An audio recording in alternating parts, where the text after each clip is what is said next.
प्रेमी सज्जनों तथा विश्ववासियों, मैंने अभी 25 तारीख को आप लोगों को एक लेख लिख करके दिया था, जिस लेख में मैंने मानव कौन है उसे दर्शाया और मैंने यहाँ तक कहा कि वो मानव कहलाने के हकदार नहीं है, वो मानव कहलाने के लायक नहीं है। कौन? आज मैं विस्तार रूप से आप लोगों के सामने इसको रख रहा हूँ। चिंतन और विचार करिए कि सही क्या और गलत क्या है। कि अफसोस तो पहली बात ये है कि इस बात का ही अफसोस है कि मानव कहलाने वाले धरती पर, जिसने धरती पर भेजा है उसे ही नहीं जाना। अर्थात जो सृष्टि करता, सृजन करता, स्थिति करता और प्रलय करता है, मानव मात्र के किए हुए कर्मों का फल दाता है, जिन्हें हम परमात्मा कहते हैं, परमेश्वर कहते हैं। धरती पर मानव कहला करके भी मानव उस परमात्मा को जानने का प्रयास नहीं किया।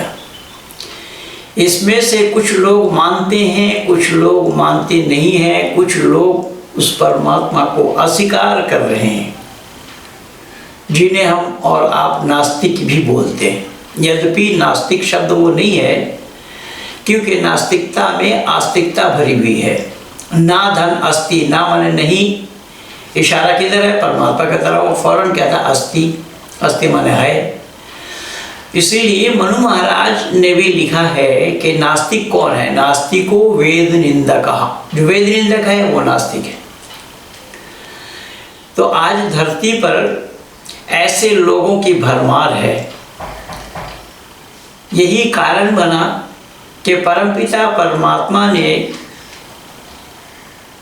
वेद उपदेश में मानव बनने की बात कही है, मानव बनने का उपदेश दिया है, मनोर्भव बताया है, मानव बनो।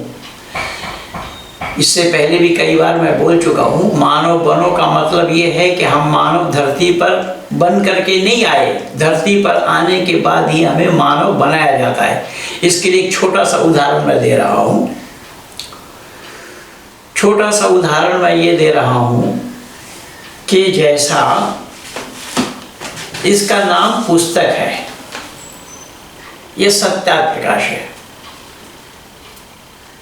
इसमें जितने पेज हैं उन सब पेजों को एक साथ बाइंडिंग करने के बाद इसका नाम पुस्तक पड़ा।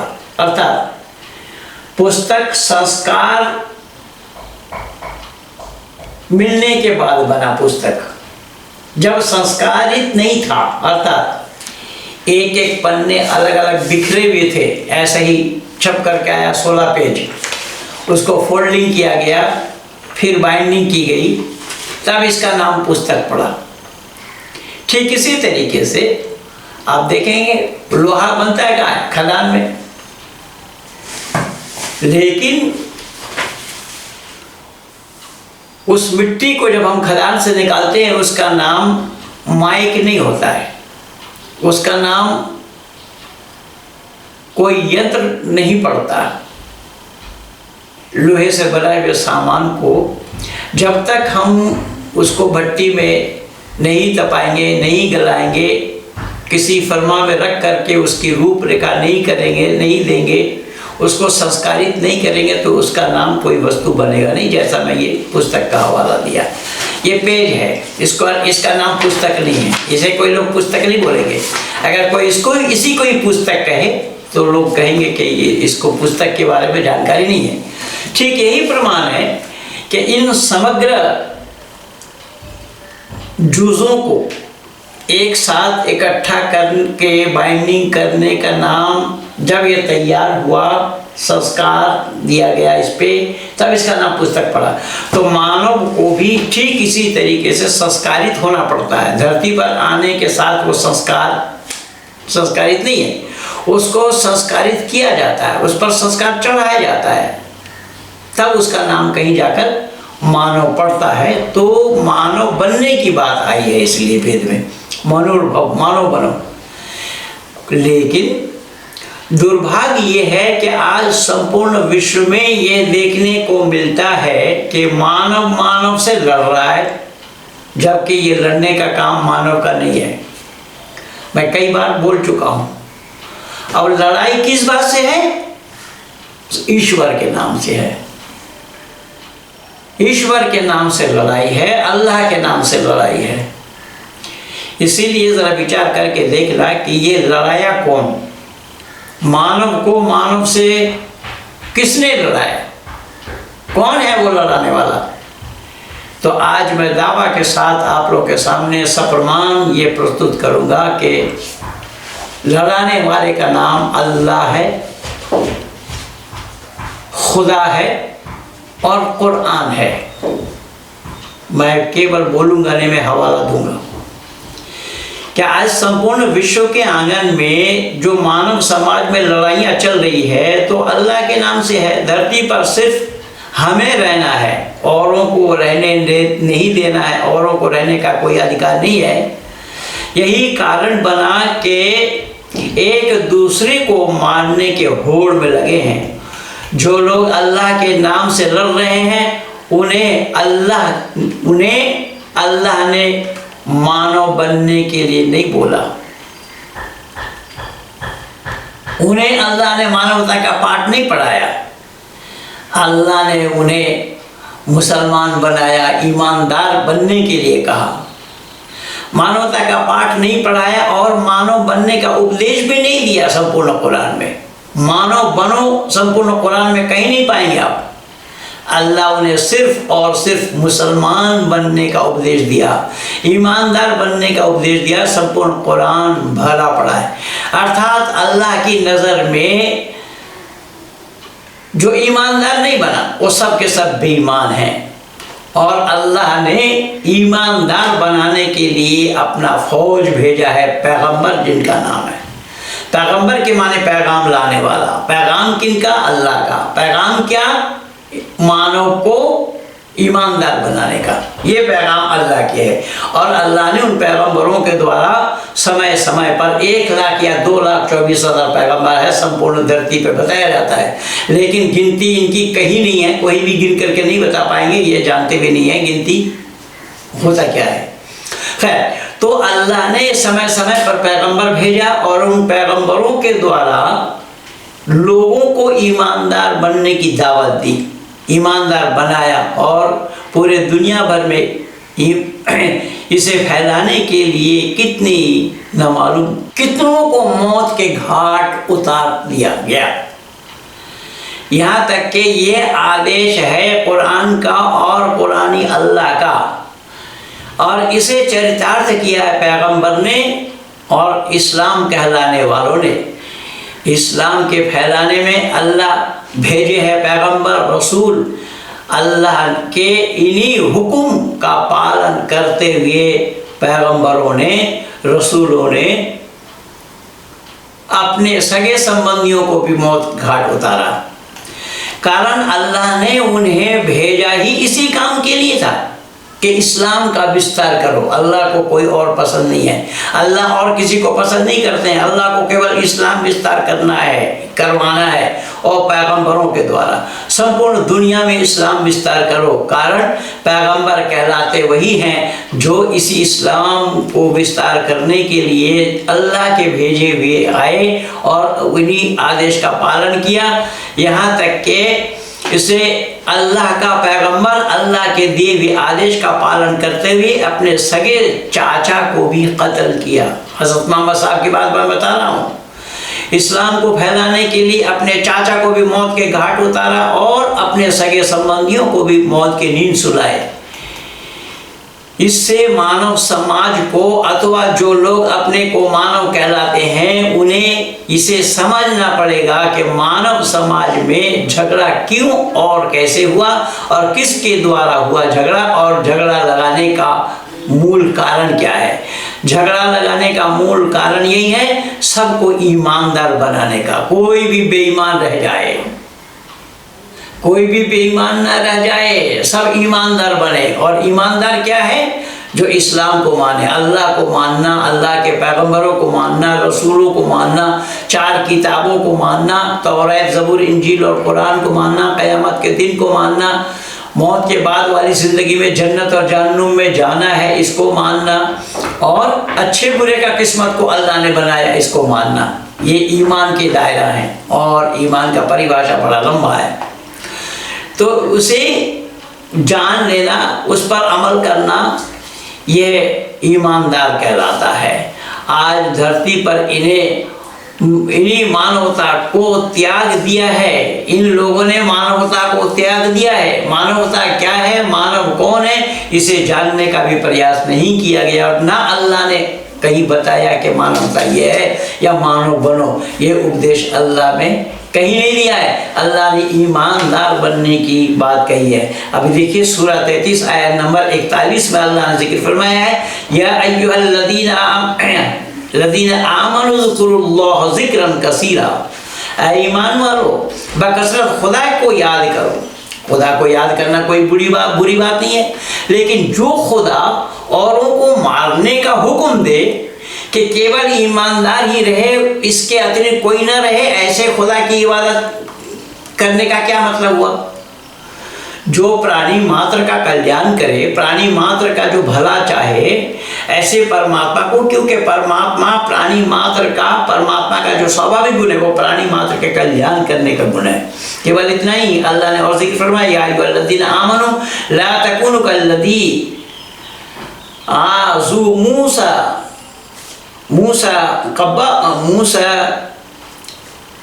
कबरहु मिम्मा क़ालू व काना इंदल्लाहि वजीहा।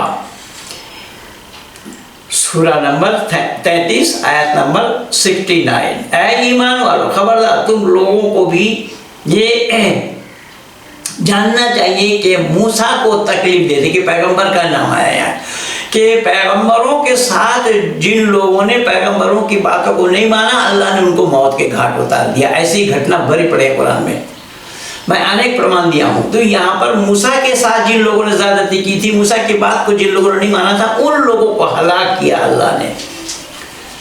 आगे बताया है उसी सूरह में आयत नंबर 70 में, या अय्युहल्लज़ीना आमनू तक़ुल्लाह व क़ूलू क़ौलन सदीदा।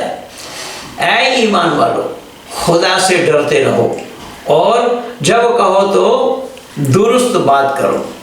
अब दुरुस्त, अल्लाह के नज़र में दुरुस्त केवल इस्लाम है।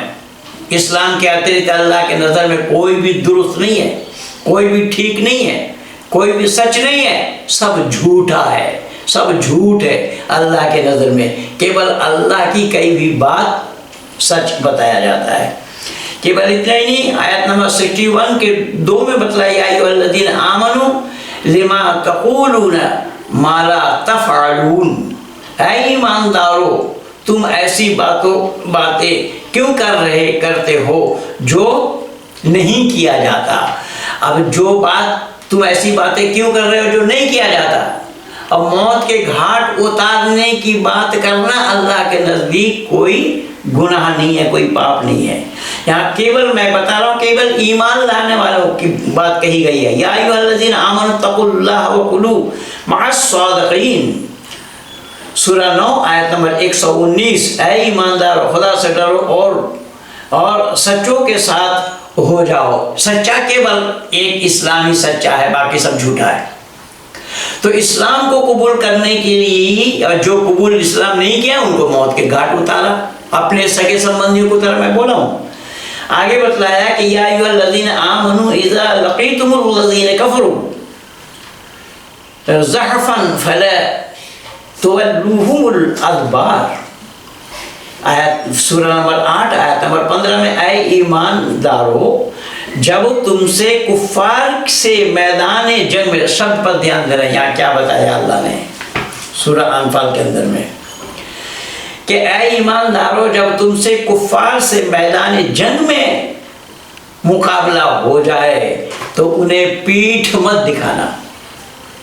अब जंग में मुकाबला किनसे करने के लिए गए? जो ईमान नहीं लाए, उनको ईमानदार बनाने के लिए। और ईमानदार बनाने के लिए जब तक वो ईमानदार न बने उनसे लड़ाई में पीठ मत फेरना, उनको कत्ले आम करना। ये हुक्म है अल्लाह का।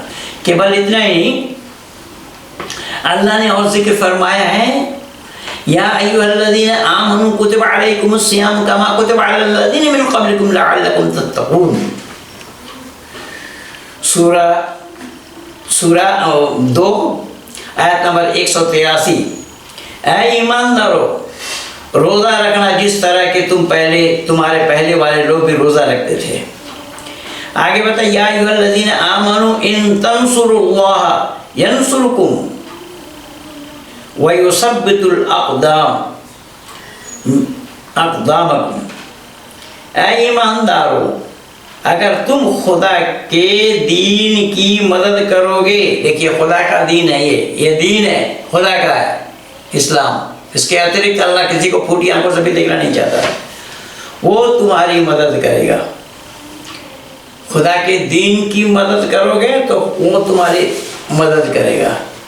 आगे बताइए, अय्युहल्लज़ीना आमनू उदखुलू हिज़्रकुम फनिफिरू सुबातिम अविनफिरू जमीआ। सूरा नंबर 4 आयत नंबर 71 में, ऐ ईमानदारों, जिहाद के वक्त अपनी हिफाजत की ज़रा अच्छी तरह देखभाल लो। यानी जिहाद के समय अपनी हथियार को अच्छी तरीके से देखभाल लो है। ख्वाह दस्ता दस्ता निकलो या सब के सब एक साथ हो करके निकलो, यानी पार्ट पार्ट में निकलो या एक साथ मिल करके निकलो। किस लिए? ये दीन इस्लाम के विस्तार के लिए। जो लोग दीन इस्लाम को स्वीकार नहीं कर रहे उन्हें कत्ल करने के लिए। आगे बताइए, या अय्युहल्लज़ीना आमनू इन तुतिउल्लज़ीना कफ़रू यरुद्दूकुम अला अक़ाबिकुम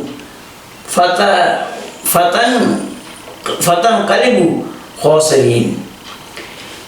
सूरा नंबर 3 आयत नंबर 149 में बताया है कि ऐ ईमानदारों, अगर तुम लोगों ने काफिरों की पैरवी कर ली तो याद रखो वह तुमको उल्टे पांव कुफ्र में फेर कर ले जाएंगे। उल्टे तुम घाटे में आ जाओगे, यानी कुफ्र करने वालों के साथ मत जाना, काफिरों के साथ मत जाना। काफिर वही है जो इस्लाम कबूल नहीं किया, जो इस्लाम स्वीकार नहीं किया, उनके साथ जाने के लिए मना किया अल्लाह ने। या अय्युहल्लज़ीना आमनू हल अदुल्लकुम अला तिजारतिन तुनजीकुम मिन अज़ाबिन अलीम। ऐ ईमानदारों, क्या मैं नहीं ऐसा तिजारत बता दूं जो तुमको आखिरत की दर्दनाक अजाब से निजात दे। देखिए अल्लाह के सामने ये तिजारत है, व्यापार है, बिजनेस है। क्या कि इस्लाम स्वीकार कर लो तो आखिरत में तुम्हें नफ़ा ही नफ़ा है। इस्लाम स्वीकार करने से पहले तुम नफ़ा नहीं पा सकते हो। केवल इतना ही नहीं, अल्लाह ने और जिक्र फरमाया, या अय्युहल्लज़ीना आमनू इन तुतिउ फ़रीक़म मिनल्लज़ीना ऊतुल किताब यरुद्दूकुम बाद ईमानिकुम काफिरीन।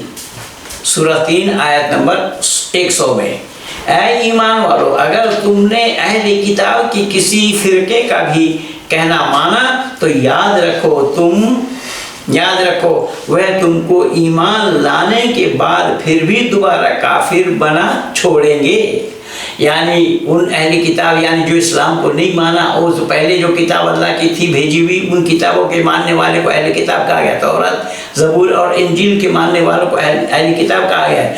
तो अल्लाह ने उनके पास उनसे संपर्क रखने के लिए मना किया कि कहीं तुम्हें वो फिर दोबारा काफिर न बना दे।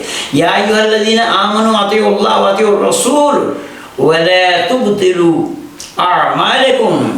ऐ ईमानदारों, खुदा के हुक्म मानो और रसूल की फरमा बरदारी करो और अपने आमाल का ज़ाया न करो। ये सूरा नंबर 47 आयत नंबर 33 में अल्लाह ने जिक्र फरमाया। केवल खुदा को मानने से बात नहीं बनेगी, यहाँ पर खुदा के साथ साथ पैगंबर को मानना पड़ेगा, रसूल को मानना पड़ेगा, मोहम्मद को मानना पड़ेगा। मोहम्मद को माने बिना कोई मुसलमान नहीं बन सकता। यहाँ अल्लाह को मानने के साथ साथ मोहम्मद को भी मानना पड़ेगा। वातिउल्लाह वातिउर रसूल कहा है। आगे बताइए, आयुल्लज़ीना आमनुस्तईनु या अय्युहल्लज़ीना आमनुस्तईनु बिस्सब्र वस्सलात इन्नल्लाहा मअस-साबिरीन। सूरा 2 आयत नंबर 153 में बताया, ईमानदारों मुसीबत के वक्त सब्र और नमाज के ज़रिए से खुदा की मदद मांगो, बेशक खुदा सब्र करने वालों के साथ है। या अय्युहल्लज़ीना आमनुत्तकुल्लाहा वज़रू मा यबकी मिनर रिबा इन कुंतुम मोमिनीन।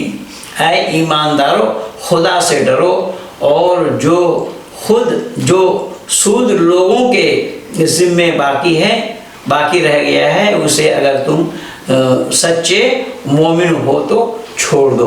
कहने का तात्पर्य ये है, इस तरीके से अल्लाह ने मानो बनने की बात, मानो बन जाओ, मानो अल्लाह ने बनाया, ऐसा कहीं नहीं आया है। लेकिन मानव का परिभाषा क्या है? मानव कौन है? मानव के बने बिना अपना जीवन को सफल बनाया जाना संभव नहीं है। इसीलिए परमात्मा का उपदेश आया है, मनुर्भव, मानव बनो। हमारे यहाँ पर कोई भी ऋषि और मुनि ये नहीं आए हैं जो उन्होंने ये कहा कि तुम हिंदू बनो या कुछ बनो, नहीं। हिंदू, मुस्लिम, सिख, ईसाई, जैनी, बौद्धि की चर्चा तो वेद में नहीं है। परमपिता परमात्मा का उपदेश है केवल मानव बनो। मानव कौन है? तो इसका परिभाषा ऋषिवर देव दयानंद ने अपने अमर गुणोत्तर प्रकाश के मंतव्य प्रकाश में लिखते हैं। सर्वतंत्र सिद्धांत अर्थात साम्राज्य सार्वजनिक धर्म जिसको सदा से मानते आए हैं और मानते रहेंगे, इसलिए इसको सनातन नित्य धर्म कहा जाता है। देखिए, सनातन का परिभाषा ऋषि दयानंद ने क्या बताया? जो सदा से है और सदा रहेंगे, जो मानते आए हैं मानते रहेंगे, उसका नाम सनातन है। यदि अविद्या युक्त जन अथवा किसी मत वाले के भरमाए हुए उसको अन्यथा जाने व माने, उसको स्वीकार करना बुद्धिमानी नहीं है। यहाँ ऋषि दयानंद कह रहे हैं, जो मत पंथ वाले अपने इसी निर्बुद्धिता के कारण जो उपदेश दिया है उसे मानना नहीं चाहिए, किंतु जिसको आप्त अर्थात सत्यमानी, सत्यवादी, सत्यकारी, परोपकारक, पक्षपात रहित विद्वान मानते आए हैं, उन सबको मंतव्य, और जिसको नहीं मानते हैं वो अमंतव्य होने से उसका प्रमाण नहीं होता। अब यहाँ देखिए कि लोगों ने क्या बोला, यहाँ तो पैगंबर को अल्लाह ने भेजा और अल्लाह ने पैगंबरों को भेजा केवल ईमानदार बनाने के लिए, मनुष्य बनाने के लिए नहीं। और वो केवल ईमानदार क्या है? केवल मुसलमान बनाने के लिए। मुसलमान के सिवा अल्लाह के नज़दीक में किसी की और गुंजाइश नहीं है, किसी की गिनती भी नहीं है, और सबको मौत के घाट उतार देने की बात आई है। अब जो वेद आदि सत्य शास्त्र और ब्रह्मा से लेकर के जैमिनी पर्यंत तक के माने हुए ईश्वर आदि पदार्थ जिनको मैं मानता हूँ, और जो सज्जन महाशय को सबको ये मानना चाहिए। ऋषि दयानंद ने लेश मात्र भी अपनी तरफ से कोई वाक्य नहीं लगाए। ब्रह्मा से लेकर के जैमिनी पर्यंत तक ऋषि मुनियों के जो उद्गार, जो विचार, जो मंतव्य है, उसी को मानने की बात कही है ऋषि ने। अब अपने लिए ऋषि कह रहे हैं कि मैं अपना मंतव्य उसी को मानता हूँ कि जो तीनों काल में एक साथ सबके सामने मानने योग्य है। मेरा कोई नवीन कल्पना या मतांतर चलाने का लेशमात्र भी अभिप्राय मुझ में नहीं है, किंतु जो सत्य है उसको मानना और मनवाना। ध्यान देना, जो सत्य है उसको मानना और मनवाना। मानना तो अपने लिए बड़ी बात है, औरों से मनवाना ये बड़ा कठिन काम है। इसलिए ऋषि दयानंद क्या कह रहे हैं, देखिएगा, मानना और मनवाना और असत को छोड़ना और छुड़वाना मैं अवश्य समझता हूँ। ऋषि दयानंद, अगर आर्य समाज के लोग यही काम करते होते तो आज संपूर्ण विश्व के आंगन में केवल आर्य समाज ही होता। आर्य समाज के अधिकारीगण इनको पढ़ करके भी नहीं देखा, बहुत कम ही लोग होंगे जो पढ़े हैं। मैं आज आप लोगों को एक सच्चाई और बता देता हूँ। हमारा बनाया हुआ, जबकि वो बनाया हुआ वो तो मुझे फॉलो कर रहा है 20 साल से, मैं उसको नहीं जानता हूँ। कृष्ण बावड़ी नाम है, कृष्णा बावड़ी नाम है, बंगाल के रहने वाले हैं, दुर्गापुर के, जिसको सत्या प्रकाश का 10 समोल्लास पूरा कंठस्थ है वेद मंत्रों के साथ। मैं सुन करके बड़ा हैरान हुआ। परमात्मा की असीम अनुकंपा है। इस तरीके से एक नहीं अनेक शिष्य मंडली को मैंने बना रखा हूँ। परमात्मा की असीम अनुकंपा है। यहाँ ऋषि दयानंद साफ लिख रहे हैं कि इसको मानना, किसको मानना, जो लेश मात्र पे अभिप्राय नहीं, किंतु जो सत्य है उसको मानना, सत्य को मानना और असत को छोड़ना और छुड़वाना मैं अवश्य समझता हूँ। यदि मैं पक्षपात करता तो आर्यवर्त में प्रचारित मतों में से किसी एक मत का अनुयायी अवश्य होता, किंतु जो आर्यवर्त व इन देशों में अधर्म युक्त चाल चलन है उसका स्वीकार मैं नहीं करता। धर्मयुक्त बातें हैं उनको त्याग नहीं करता और न करना चाहता हूं, क्योंकि ऐसा करना मनुष्य धर्म से वही है, बाहर है। मनुष्य उसी को कहना, सुनना ऋषि दयानंद क्या कह रहे हैं, मनुष्य उसी को कहना जो मननशील होकर सात्मत अन्यों के सुख दुख हानि लाभ को समझे, अन्यायकारी बलवान से भी न डरे और धर्मात्मा निर्बल से डरता रहे। इतना ही नहीं किंतु अपने सर्व सामर्थ्य से धर्मात्मा की रक्षा करें, चाहे वो महा अनाथ निर्बल और गुण रहित क्यों न हो, यानी उनके अंदर में गुण न हो तो भी उस धर्मात्मा की रक्षा करना। उनकी रक्षा अन्न आदि प्रियाचरण और अधर्मी चाहे चक्रवर्ती सनात महाबलवान और गुणवान ही क्यों न हो, तथापि उसका नाश, जैसा ये जिनपिंग जो जंप लगा रहे हैं ना, उसका नाश चाहना यह संपूर्ण भारतवासियों का परम कर्तव्य बनना चाहिए। और उसका जो समर्थन करने वाले हैं, चाहे वो रेस हो या कांग्रेस हो या कम्युनिस्ट हो, जितने भी उसके समर्थन करने वाले हैं, उनका नाश चाहना संपूर्ण भारतवासियों के लिए परम कर्तव्य है कि उनके अवनति और अप्रिय चरण सदा किया करे उनसे, अर्थात जहां तक हो सके वहां तक अन्यायकारियों के बल की हानि और न्यायकारियों के बल की उन्नति सर्वदा किया करें। इस काम में, शब्द पर ध्यान देना आर्य लोगों, इस काम में चाहे दारुण, उसको कितना ही दारुण दुख प्राप्त हो, चाहे प्राण भी चली जाए, परंतु उस मनुष्यपन रूप के धर्म से पृथक ना होवे। इसमें श्रीमान महाराज भर्तहरि का एक प्रमाण उन्होंने यहाँ दिया है, वही निदंति नीति निपुणा का। इसीलिए मैंने ऋषि दयानंद से केवल इतना ही मंत्र लिया है। मुझे भी खरीदने का बड़ा प्रयास किया, ईसाइयों ने भी प्रयास किया, बौद्धिस्टों ने भी प्रयास किया, 50,000 करोड़ रुपया तक ऑफर दिया मुझे। और उन बौद्धिस्टों ने कहा कि इस समय आपकी इतनी कीमत है, इन्होंने भाव लगाया, आपकी इतनी कीमत है। लेकिन ऋषि दयानंद के इस वाक्य से मुझे विचलित होने से रोका। ऋषि दयानंद ने कहा कि मृत्यु अभी आवे या वर्षों के बाद मृत्यु हो, धन अभी प्राप्त हो या धन चली जावे, लेकिन न्याय पथ से कभी भी विचलित नहीं होना चाहिए। यानी ऋषि दयानंद कह रहे हैं कि धन संपत्ति से धर्म को खरीदा जाना संभव नहीं है। यही कारण था मैंने आज आप लोगों के सामने 2 टुक में इन प्रमाण को इकट्ठा करके लिया। और मैं पिछले दिन बोला था कि इस्लाम वालों की मान्यता है कि ये जब कब्र में जाते हैं तो कब्र में जाने के साथ साथ विश्व के आंगन में कहीं पर भी, किसी पर भी मुसलमान कब्र में गया तो वहाँ पर अल्लाह ताला फरिश्ता भेज देते हैं, मन रब्बु का, मन नबियों का, मन दीनों का, उससे अरबी में सवाल करते हैं और वो अरबी में जवाब देते हैं, जबकि उसकी भाषा अरबी जिसकी नहीं होगी वो भी अरबी में जवाब देगा। ये मान्यता इस्लाम की है। लेकिन आज मैं सीना ठोक करके इस्लाम वालों से ये पूछना चाहता हूँ कि अरे मरने के बाद तुम अरबी में बोल रहे हो या नहीं, वो कौन देखने के लिए गया है। लेकिन वाकई में अल्लाह अगर सच्चे हैं, इस्लाम अगर सच्चा है, तो बतलाओ जन्म लेने के साथ कौन सा बच्चा अरबी में रोया? अरबी जुबान में कौन सा बच्चा रोया? अल्लाहु अल्लाहु कौन बच्चा रोया? या अल्लाह कौन बच्चा रोया? या मोहम्मद कौन बच्चा रोया? अल्हम्दुलिल्लाह रब्बिल आलमीन कह के कौन बच्चा रोया? या अरब मक्का और कुरान बोल करके कौन बच्चा रोया? इसका मतलब यही, ये कोरा झूठ है। अगर सच है तो आओ मुकाबला करने के लिए सामने आओ। मैंने निवेदन किया कि मरने के बाद कब्र में क्या बोल रहा है वो किसी ने देखा नहीं, ये सब गप है।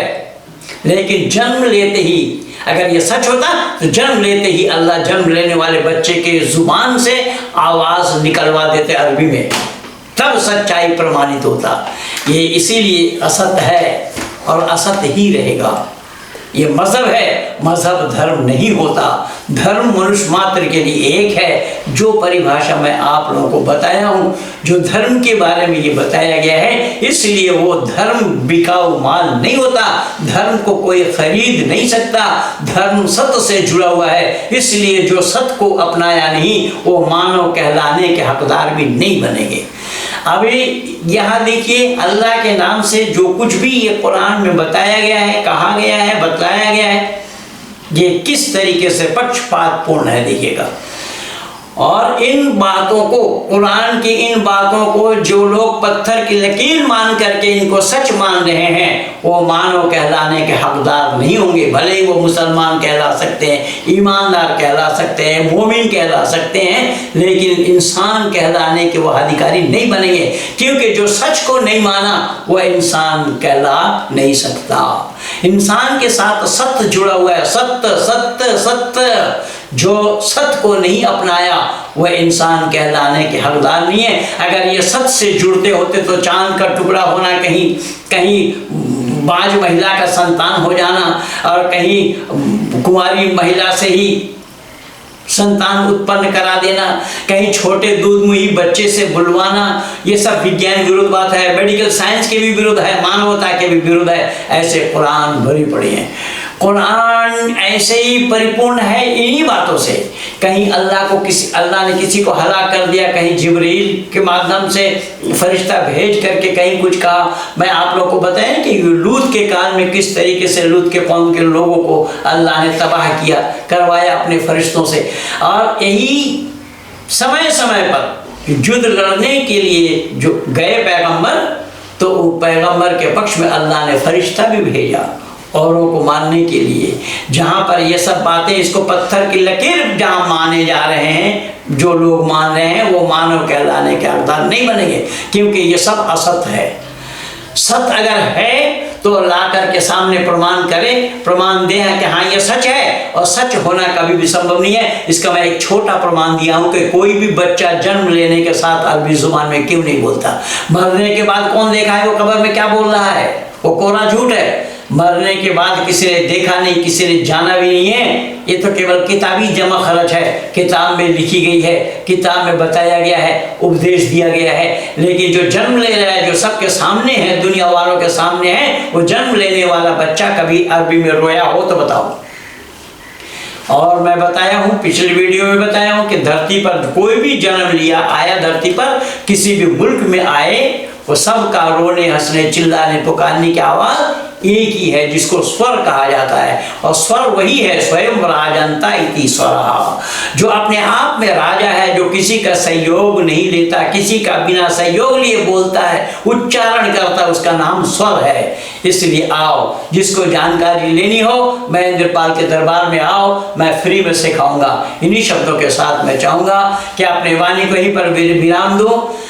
आप लोगों से विनती है कि मेरे इस चैनल को ज़्यादा से ज़्यादा सब्सक्राइब करना, लाइक करना, शेयर करना और आइकन बेल बजाना मत भूलना, ताकि आपको निरंतर ये मेरी आवाज़ मिलती रहे। तो इन्हीं शब्दों के साथ आज मैं अपनी वाणी को यहीं पर विराम दे रहा हूँ। अब मानव कौन है, मानव का परिभाषा क्या है और वो मानव क्यों नहीं है, उसी का ये सारा हवाला मैं आप लोगों के सामने दिया हूँ। मैं दिन भर बोलता रहूँगा तो कुरान का ये बोलना मेरा समाप्त नहीं होगा, क्योंकि 6666 आयत है।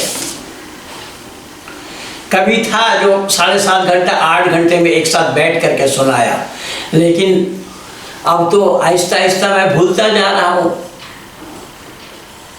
खैर वो अलग बात है, वो मैं बाद में सुनाऊंगा। इन्हीं शब्दों के साथ मैं अपने वाणी को यहीं पर विराम दिया।